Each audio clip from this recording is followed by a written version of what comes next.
Hello दोस्तों, मैं आपका दोस्त और होस्ट अंकुर मिश्रा आपका इस्तकबाल वेलकम स्वागत करता हूं आपके अपने YouTube channel history of everything में। फ्रेंड्स, कई कहानियां ऐसी होती हैं जिन्हें सुनकर ऐसा लगता है कि क्या वास्तव में ऐसा हुआ होगा। इस कहानी में मैं आपको रशिया के एक ऐसे ही शख्स से मिलाने ले जा रहा हूं जिसे कुछ लोग पागल कहते थे तो कुछ लोग सनकी कहते थे। कुछ लोग फकीर बच्चे का मन पढ़ने में तो बिल्कुल नहीं लगता था, किसी काम में भी नहीं लगता था। शादी होती है, बच्चे होते हैं, लोगों ने सोचा सुधरेगा, उसकी जगह पर जस्ट अपोजिट हुआ, बंदा और बिगड़ गया। चोरी करना शुरू करता है, अदालत में पेश किया जाता है और सज़ा भी वाबस्ता ज़बरदस्त मिलती है, बिल्कुल अनोखी सज़ा एकदम, और वो भी तीर्थ यात्रा की, जिसमें उसे 500 किलोमीटर पैदल जाना था। और फिर उसके बाद वो ऐसे स्थान पर पहुंचता है जहां पर शाही दरबार का खास व्यक्ति बन जाता है और उस राज्य में उसकी इच्छा के बिना एक पत्ता भी नहीं हिलता। आप शायद यकीन ना करें, पर कुछ लोगों का इतना तक कहना है कि अगर ये जिंदा होता तो शायद द्वितीय विश्व युद्ध, जो कि 1939 से 1945 तक यानी 1939 से 1945 तक चला, वो शायद ना होता। और ये सारी चीज़ें एक शख्स के इर्द गिर्द विचरण करती हैं, घूमती हैं, या आप यूं कहें उस व्यक्ति से संबंधित हैं। उस व्यक्ति की मौत की कहानी भी बड़ी इंटरेस्टिंग है और बड़ी मिस्टीरियस भी है। उसे साइनाइड देकर मारा गया, वो तब भी नहीं मरा। 3 गोली मारी गई, तब भी नहीं मरा। और तो और उठकर खड़ा हो गया। उसके बाद उसे बुरी तरह पीटा गया, उसे बांधकर कपड़े में लपेटकर ठंडे पानी की झील में डुबो दिया गया। तब कहीं जाकर उसकी मौत हुई, उसका दम घुटा या उसका दम निकल गया। मेरे अनुसार यह दुनिया के सबसे रहस्यमय व्यक्ति है, जिसका जीवन का हर एक पड़ाव एक रहस्य से भरा हुआ था। ये व्यक्ति mad monk and love monk जैसे नामों से भी विख्यात है। चलिए, आपका अमूल्य वक्त गुजारे उस व्यक्ति से आपको रूबरू कराता हूँ। यह रहस्यमय व्यक्ति कोई और नहीं बल्कि ग्रेगोरी येफिमोविच रास्पुतिन, और simply you can say Rasputin था। कहानी बहुत ही दिलचस्प है, बदस्तूर आप ध्यान लगाकर सुने। इसका जन्म 21 जनवरी 1869 को 1869 को रूस के साइबेरिया इलाके में हुआ। साइबेरिया वही साइबेरिया जो अपने ठंडे बर्फीले तापमान के कारण, टेम्परेचर के कारण पूरे विश्व में विख्यात है। और ये वही ईयर है 1869, ये वही साल है जब भारत में भी एक महान शख्सियत से महात्मा गांधी जी का बर्थ भी हुआ था। मतलब 2 महान शख्सों का जन्म एक ही वर्ष में 2 अलग अलग देशों में होता है। तो आगे बढ़ते हैं। रास्पुतिन का बर्थ साइबेरिया के एक किसान परिवार में हुआ था। 9 भाई बहन थे, जिनमें 4 बचपन में ही बीमारियों के कारण गुजर गए और बचे 5। रास्पुतिन और बच्चों की तरह बच्चा नहीं था, वो तो एक असाधारण, या आप साइंस की भाषा में कहें तो एक मेंटली डिस्टर्ब टाइप का बच्चा था। इसे माँ बाप से बात करने में कोई रुचि नहीं होती थी, भाई बहन से कोई लगाव नहीं था, दोस्त उसने बनाए नहीं थे, और तन्हा रहता था हमेशा। खुद से बातें करना, जानवरों से बातें करना, जंगल में जाकर घूमना फिरना, वहाँ जंगली जानवरों से बातें करना, चिड़ियों की चहचहाहट सुनकर उनके उत्तर देना, रात में तारों से बात करना, ये सब उसके लिए आम बात थी। और ये सब लोग जानते भी थे कि उसका स्वभाव बचपन से ही ऐसा है। पढ़ता लिखता था नहीं, स्कूल भी नहीं गया, घर के काम में मन नहीं लगता था, खेती का काम सौंपा गया तो पता चला जनाब बैलों से बातें कर रहे हैं। हास्यास्पद वाकया तो तब हुआ जब उसे अस्तबल द सेंस स्टेबल में लगाया गया काम पर, तो वहाँ उसका खूब मन लगा। पता है क्यों? क्योंकि वहाँ इंसानों की जगह घोड़े थे, और तो और वो उन घोड़ों से घंटों बात किया करता था। लोग यह सब देखकर पागल कहने लगे, और कहें भी क्यों ना, क्योंकि यह सब असामान्य चीज़ें थीं। यह सब सुनकर माँ बाप को चिंता सताने लगी, तो उन्होंने सोचा क्यों ना इसकी शादी करा दीजिए, शायद सुधर जाए।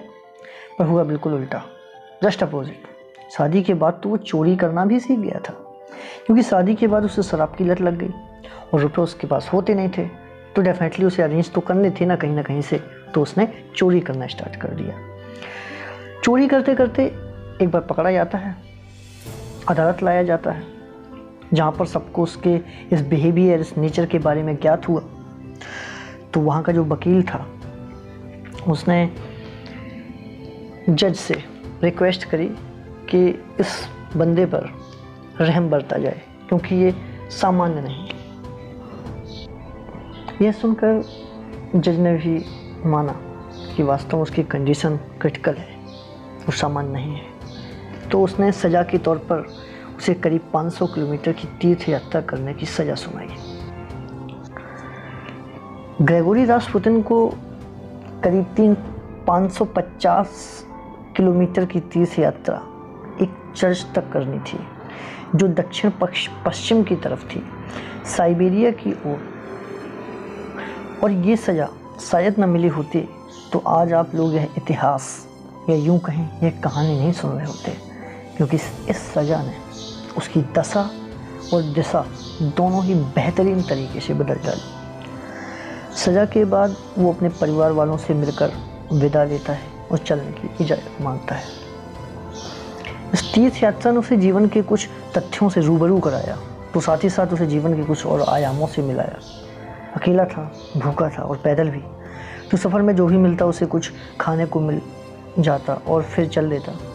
ये सफ़र यूं ही मीलों तक बेहिसाब चलता रहा और रास्पुतिन से भी एंजॉय करता चलता रहा। इसी दौरान कई चर्च मिले, कई प्रीस्ट या पादरी मिले। उसने उन लोगों से शिक्षा प्राप्त करी, धार्मिक शिक्षा प्राप्त करी। फिर वो एक मोनेस्ट्री में गया, जहाँ कुछ दिन के लिए वो मॉन्क या भिक्षु बना। पर अपनों से बड़े लोगों का वो ना ही आदर करता और ना ही उनकी बातें सुनता, पर उन लोगों से वो धार्मिक बातें ज़रूर सीख लेता था। जब वो आगे सफ़र पर चला तो लोग जो उससे टकराते, वो उन लोगों को धार्मिक बातें बताता। लोग जो उसकी बातों को मानते वो उसे धार्मिक कहते, और जो नहीं मानते वो लोग उसे पागल या संकी कहकर उसका मजाक उड़ाते। और इसी तरीके से समय का चक्र यूं ही चलता रहा। वो तो बदस्तूर चलता रहा और अंततः वो उस चर्च में पहुंच जाता है जहां पर पहुंचने को उसको आदेश मिला था जज के द्वारा। पहुंचते ही वह प्रीस्ट के साथ रहता है, मतलब उनकी शागिर्दी में रहता है, और बाइबल के साथ साथ धार्मिक क्रियाकलापें तथा ज्ञान को अर्जित कर लेता है। यह यात्रा जब वह अंजाम तक पहुंचा, उस सफ़र के अंजाम तक जब वो पहुंचा रास्पुतिन, तो इस सफ़र ने उसमें काफ़ी सारी खूबियाँ भर दी।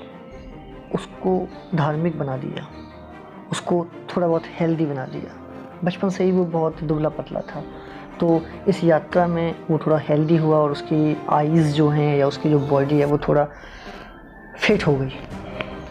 कुछ दिन बाद उसी चर्च का पादरी कहता है कि तुम्हारा सफ़र अब यहीं ख़त्म हुआ और अब तुम आगे जाओ, और तुम्हारे आगे की ज़िंदगी अब सेंट पीटर्सबर्ग में लिखी हुई है। और यह सुनकर रास्पुतिन आगे के सफ़र के लिए रवाना हो जाता है। इस सफ़र ने उसे काफ़ी अच्छा बना दिया। वो किसी से प्यार या गुस्से में कुछ कहता तो यकीन मानिए कि वो चीज़ उस व्यक्ति के साथ घटित हो जाती थी। अर्थात आप कह सकते हैं कि उसके इस धार्मिक क्रियाकलापों और धार्मिक ज्ञान को अर्जित करने के बाद वो भविष्यवाणी कर सकता था। इस कारण से उसकी प्रसिद्धि और ख्याति बढ़ने लगी और उसकी यह काबिलियत सेंट पीटर्सबर्ग के राजघराने में पहुंच जाती है, जहां पर तत्कालीन राजा ज़ार निकोलस सेकंड और उनकी पत्नी अलेक्जेंड्रा, जो कि जर्मन नागरिक थीं, उनका पुत्र अलेक्सेई हीमोफीलिया से ग्रसित था। इस बीमारी में बेसिकली क्या होता है कि खून का थक्का जमता नहीं, जिसके कारण से अगर कोई घाव हो जाता है या कोई कट का वोंड हमारे बॉडी पर हो जाता है तो उसके पश्चात जो है एक्सेसिव ब्लीडिंग होती रहती है। और एक्सेसिव ब्लीडिंग जब होती रहेगी, परमानेंट ब्लड निकलता रहेगा, तो कई बार क्या हो जाता है कि जो मरीज़ है, जो पेशेंट है, उसकी मृत्यु तक हो जाती है। दूसरी ओर रास्पुतिन पीट्सबर्ग पहुंच चुका है और उसकी भविष्यवाणियाँ चर्चे में भी हैं और तो अब तक काफ़ी मशहूर हो चुका था। रास्पुतिन और अलेक्जेंड्रा का सन अलेक्सेई, जिसके बारे में हम पहले बात कर चुके हैं, शाही परिवार का अगला वारिस था और वह राजघराने का इकलौता पुत्र था जिसके बचने की संभावना उसके माँ बाप को बिल्कुल नहीं रह गई थी। राजा और रानी उसे हर जगह दिखा चुके थे परंतु परिणाम शून्य होता था। ऐसी दशा में कोई कुछ भी सुझाव दे तो व्यक्ति मान लेता है और उस जगह अगर हम आप भी होते तो शायद मान लेते, क्योंकि ये एक तरीके से आशा की किरण होती है कि जब भी हम बहुत ज़्यादा डिप्रेस्ड होते हैं, परेशान होते हैं या ख़राब कंडीशन में होते हैं या तबीयत हमारी ख़राब ज़्यादा होती है, तो ऐसी कंडीशन में अगर कोई भी किसी नीम हकीम के बारे में बताता है या कोई भी इस तरीके से किसी व्यक्ति के बारे में बताता है तो बेसिकली हम मान लेते हैं। राजा के एक मंत्री ने रानी को कहा कि क्यों न एक बार रास्पुतिन को दिखा दिया जाए। रास्पुतिन को लाया गया। तत्पश्चात रास्पुतिन ने अलेक्जेई के सर पर हाथ रखा, कहा महल से बाहर निकलते कि महारानी चिंता मत करिए, 2-3 दिन में बिल्कुल ही सही हो जाएगा और ऐसा कुछ भी नहीं है, आप लोग परेशान ना हो। और अगली ही सुबह है उसकी तबीयत सही होने लगी। आप इत्तेफाक मानिए, संयोग मानिए या कुछ और, वो अलेक्जेई अगले दिन ही सुबह सही होने लगा, you can say fast recovery करने लगा। और उसके बाद तो आप मान लीजिए कि खुदा ने पूरी रहमत और कायनात रास्पुतिन को सौंप दी।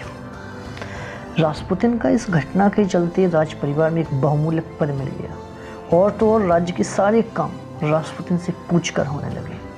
अलेक्जेंड्रा रास्पुतिन की इस चमत्कारिक घटना से स्तब्ध भी थी और प्रफुल्लित भी, और सबसे बड़ी बात वो रास्पुतिन पर फिदा हो चली थी।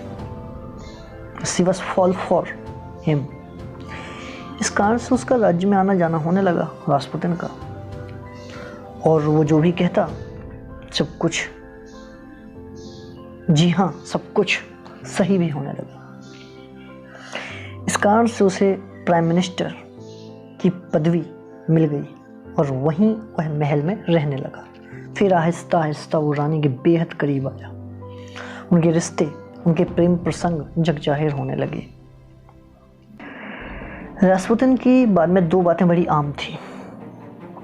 नंबर 1 वो ये कि रास्पुतिन हमेशा महिलाओं से घिरा रहता था, और दूसरी बात उसे वशीकरण या सम्मोहन आता था, क्योंकि वो पलक झपकते ही किसी को भी सम्मोहित कर सकता था। आपको जानकर हैरानी होगी कि इसे लव बाबा के नाम से भी जाना जाता है, क्योंकि उसने बहुत सी महिलाओं के साथ प्रेम प्रसंग स्थापित किए जो कि इतिहास के पन्नों में हैं। वो निकोलस शाही परिवार का पीएम या मुख्य सलाहकार बन गया और हर एक चीज़ उसे पूछ कर होने लगी। अब समय आया 1905 जब रसिया वर्सेस जापान का युद्ध हुआ, जिसमें रूस की हार हुई। इसके चलते लोग राजा से बहुत नाराज हुए, ज़ार निकोलस सेकंड से, क्योंकि लोगों का मानना था कि इतना नुकसान होने के बावजूद राजा को हर चीज़ में केवल एक ही व्यक्ति रास्पुतिन दिखता है। लोग गुस्से में आकर सेंट पीटर्सबर्ग के महल में हमला बोल देते हैं, और जैसे ही राजा को ये अंदेशा हुआ, राजा को जैसे कानो कान ये बात पता चली, तो सभी सेना को आदेश दिया कि गोलियां चलवाई जाए, जिसमें कुछ निर्दोष लोग भी मारे गए जो विद्रोह के समय आगे आए थे। यही घटना रूस के इतिहास में, दुनिया के इतिहास में ब्लडी संडे या खूनी रविवार के नाम से भी जानी जाती है। इस घटना के बाद भी रास्पुतिन के राज परिवार के साथ संबंध वैसे के वैसे ही रहे जैसे कि पहले थे, पर अब काफ़ी हद तक परिस्थितियां बदलने लगी थी, क्योंकि इसी बीच लेनिन समर्थित जो कम्युनिज्म था वो भी शुरू हो गया था, और इसी बीच जार निकोलस का भतीजा फेलिक्स यूशिपोव, जो कि राजा के मंत्रिमंडल में था, और इसी मंत्रिमंडल के फेलिक्स के कुछ लोग भी शामिल थे, जिन्हें हटाने की बात रास्पुतिन राजा से कर देता है, क्योंकि रास्पुतिन को ये बात पता थी कि फेलिक्स ज़ार निकोलस सेकंड को हराकर, मारकर, उसका मर्डर करके राजगद्दी हथियाना चाहता है, हड़पना चाहता है। इस कारण फेलिक्स को लगता था कि जब तक रास्पुतिन रहेगा तब तक निकोलस को कुछ नहीं होगा। मतलब रास्पुतिन उसकी राह का रोड़ा है और उसको रास्ते से हटाना उसका सबसे महत्वपूर्ण कार्य है। फेलिक्स ने उसे हटाने के लिए एक साजिश रची। 30 दिसंबर 1916 को फेलिक्स अपनी पत्नी के नाम पर उसको यानी रास्पुतिन को यह कहकर बुलाता है अपने महल में कि उसकी पत्नी उससे मिलना चाहती है। रास्पुतिन रात में महल पहुंचता है तो साजिश के अनुसार वहाँ नज़ारा कुछ और ही था। फेलिक्स उसे केक में, किसको? रास्पुतिन को। फेलिक्स रास्पुतिन को केक में साइनाइड डालकर देता है। वो खा लेता है और बिल्कुल नॉर्मल रहता है। और साइनाइड तो वो है जिसे जीभ में पड़ते ही मनुष्य की मृत्यु हो जाती है, पर वो बिल्कुल नॉर्मल था रास्पुतिन। यह देखकर सब लोग बड़े स्तब्ध थे, बहुत हैरान थे। इसके बाद जब उसने देखा कि यह तो मर ही नहीं रहा, तो वो गुस्से में आया और उसने लगातार 3 गोलियां रास्पुतिन को मार दी। उसे तब भी कुछ नहीं हुआ और वो खड़ा हो गया। और उसके बाद उसे पीट कर बर्फीले पानी की नदी में कपड़े से बांधकर उसे डुबो दिया जाता है, जिसके कारण उसकी मृत्यु हो गई। और यह खबर पूरे रसिया में जंगल में लगी आग की तरह फैल गई। काफ़ी उपद्रव हुआ रास्पुतिन की मृत्यु के बाद, पर कुछ खास कदम सरकार नहीं उठा पाई या वहाँ की पुलिस नहीं उठा पाई। क्यों? उसका मेन कारण ये था क्योंकि वो शाही परिवार का सदस्य था और शाही परिवार ने बखूबी उस सबको दबा दिया। उसके बाद उसका पोस्टमार्टम किया गया तो बड़ी हैरान करने वाली बात सामने आई कि उसकी मृत्यु न तो साइनाइड से हुई और न ही बंदूक की गोलियों से, बल्कि उसकी मृत्यु फेफड़ों में डूबने से, फेफड़ों में पानी भरने के कारण डूबने से मृत्यु हुई। उसके बाद उसकी बॉडी को राजशाही कब्रगाह में दफनाया जाता है। उसके बाद रूसी क्रांति के साथ ज़ार निकोलस को उसके परिवार के साथ 1918 में मार दिया जाता है और फेलिक्स 1917 में दूसरे देश भाग जाता है, जहां 80 साल की उम्र में 80 ईयर्स की एज में उसकी भी मृत्यु हो जाती है। आज भी रास्पुतिन की गरिमा वही है जो आज से 100 साल पहले रसिया में थी और उसका नाम सम्मान व इज्जत के साथ लिया जाता है। अब बात करते हैं मुख्य चीज़ पर, जो आपने धारावाहिक, फिल्मों या अन्य कार्यक्रमों में शुरुआत से पहले एक डिस्क्लेमर अवश्य देखा होगा। यही वो रहस्य है जो रास्पुतिन से जुड़ा हुआ है, जिसे बहुत ही कम लोग जानते होंगे। जैसा कि आपने डिस्क्लेमर में अक्सर देखा होगा कि इस धारावाहिक के सभी पात्र एवं घटनाएं काल्पनिक हैं। यदि किसी जीवित या मृत व्यक्ति और घटना से इनका कोई संबंध पाया जाता है तो ये संयोग मात्र होगा। इसकी वजह भी रास्पुतिन ही है। ऐसा इसलिए हुआ क्योंकि जब रास्पुतिन की मृत्यु हुई तो उसके बाद एक फिल्म बनाई गई जिसमें रास्पुतिन को एक ऐसा व्यक्ति दिखाया गया है जो महिलाओं को वशीकरण करके उनके साथ प्रेम प्रसंग रचाता था। और इसी राजकुमार फेलिक्स की पत्नी आयरन का भी यही हश्र उसने किया था। यह इस मूवी में, इस फिल्म में दिखाया गया है। यह फिल्म आई जो कि MGM metro golden mayor production की फिल्म थी। जब आयरन ने ये फिल्म देखी तो उन्होंने MGM प्रोडक्शन हाउस पर केस ठोक दिया और कहा कि उसके साथ कभी ऐसा हुआ ही नहीं है जो कि इस फिल्म में दिखाया गया है। ये कहानी झूठी है, उसने बोला, आयरन ने, उसकी वाइफ ने। केस किया गया, केस अदालत पहुंचा और अदालत ने फैसला सुनाया कि MGM प्रोडक्शन को भारी जुर्माना आयरन को देना पड़ेगा। इसी केस के बाद पूरे फिल्म जगत में एक डिस्क्लेमर।